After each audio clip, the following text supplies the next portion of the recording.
Flash forward பண்ணோம்னா பல வருஷங்களுக்கு அப்புறமா நான் கல்யாணம் பண்ணி போன என்னுடைய மாமியார் வீட்டில் என்னுடைய ஊரில் ஒரு அம்மாவை பார்த்தேன். அவங்க பாயம்மா.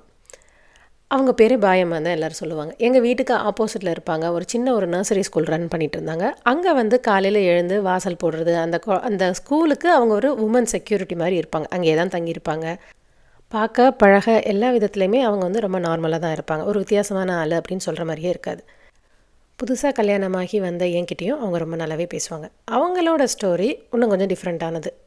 பாயம்மா பிறந்தது வளர்ந்தது எல்லாம் மலேசியா, சிங்கப்பூர் அது மாதிரி ஏதோ ஒரு வெளிநாடில். ஒரு தடவை இந்தியாவுக்கு அவங்க புருஷன் அவங்கள கூட்டிகிட்டு வராரு. கூட்டிகிட்டு வரும்போது ஏதோ ஒரு ரயில்வே ஸ்டேஷனில் ஏதோ ஒரு மனஸ்தாங்களா இல்லை பிளான் பண்ணி தான் அப்படி பண்ணாரா தெரியல, விட்டுட்டு அவர் போயிட்டார்.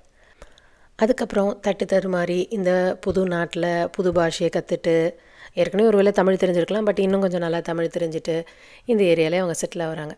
திருப்பி அவங்க தேடி அவங்க ஊருக்கு போகணுங்கிற முடிவு எடுத்தாங்களா, இல்லை யாரும் வந்து கேட்கலையா, போதுமான விவரமோ விஷயமோ அவங்களுக்கு தெரிஞ்சிருக்கலையா எனக்கு தெரியல. ஆனால் இப்போ இங்கே வந்து அடைக்கலமான இந்த ஊர் தான் அவங்களோட ஊரை அவங்க வாழ்ந்துட்டுருக்காங்க.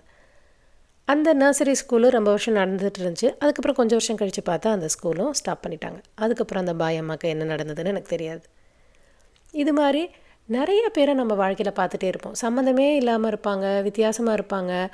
அவங்க முயற்சி பண்ணால் திருப்பி அவங்க குடும்பத்தோடு போய் சேர்ந்துடலாம், அவங்களுக்கான ஒரு வாழ்க்கையை அவங்க அமைச்சிக்கலாம் அப்படின்னு நமக்கு தோணும். ஆனால் அவங்க கடந்து வந்த பாதை, அவங்க கடந்து வந்த இடர்பாடுகள் எத்தனை அப்படிங்கிறத பற்றின ஐடியா நமக்கு எதுவுமே இருக்காது. அதெல்லாம் மீறியும் எப்படி தற்கொலை பண்ணிக்கிறதுக்கு ஒரு மிகப்பெரிய தைரியம் வேணும் அப்படின்னு நம்ம யோசிக்கிறோமோ, அதே மாதிரி தனியாக இருக்கிறதுக்கும், இந்த உலகத்தில் எனக்கு யாரும் வேண்டாம், எதாக இருந்தாலும் நானே பார்த்துக்கிறேன் அப்படின்னு சொல்லிட்டு அவங்க தனியாக வந்து இருக்கிறதுக்கும் ஒரு மிகப்பெரிய தைரியம் வேணும் அப்படின்னு நான் நினைக்கிறேன்.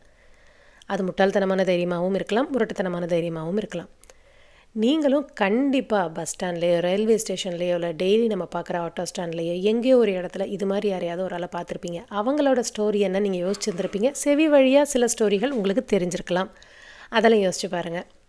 மிந்தியெல்லாம் இது மாதிரி ஆட்களை பார்க்கும்பொழுது நம்ம அம்மாவோ, பக்கத்து வீட்டு அத்தைகளோ இவங்க கூட ஒரு சின்ன ஒரு உறவு வச்சுருப்பாங்க.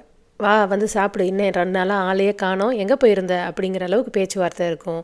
ஏதாவது சாப்பாடு மீந்தால் கண்டிப்பாக எடுத்து வைப்பாங்க. வீட்டில் ஏதாவது விசேஷம்னா அவங்களுக்குன்னு ஒரு 2 வடை, கொஞ்சம் டீ அது மாதிரியெல்லாம் எடுத்து வைப்பாங்க. ரொம்ப வாஞ்சியாக கூப்பிட்டு போடுவாங்க. ஆனால் இப்போது இருக்கிற நிலமையில் யாரை பார்த்தாலும் திருடர்கள் தான், யாரை பார்த்தாலும் நம்மகிட்ட வழிப்பறி பண்ணுறவங்க தான் அப்படின்னு ஒரு டெண்டன்சி இருக்கிறனால அது மாதிரி உறவுகள் இருக்கா அப்படின்னு சொல்லிட்டு எனக்கு தெரியல. நீங்கள் இது மாதிரி ஆட்களை பார்த்தீங்கன்னா உங்கள் மனசில் என்ன தோணுது? அவங்களுடைய ஸ்டோரி உங்களுக்கு தெரியுமா? அவங்க ஸ்டோரி சொன்னால் நம்ம உட்காந்து கேட்குற அளவுக்கு நேரமும் பொறுமையும் நம்மக்கிட்ட இருக்கா? யோசிக்கலாம். மீண்டும் அடுத்த ஒரு நல்ல பாட்காஸ்ட் உங்ககிட்ட பேசுகிறேன். அது வரைக்கும் வைப் வித் அ ட்ரைப். நன்றி, வணக்கம்.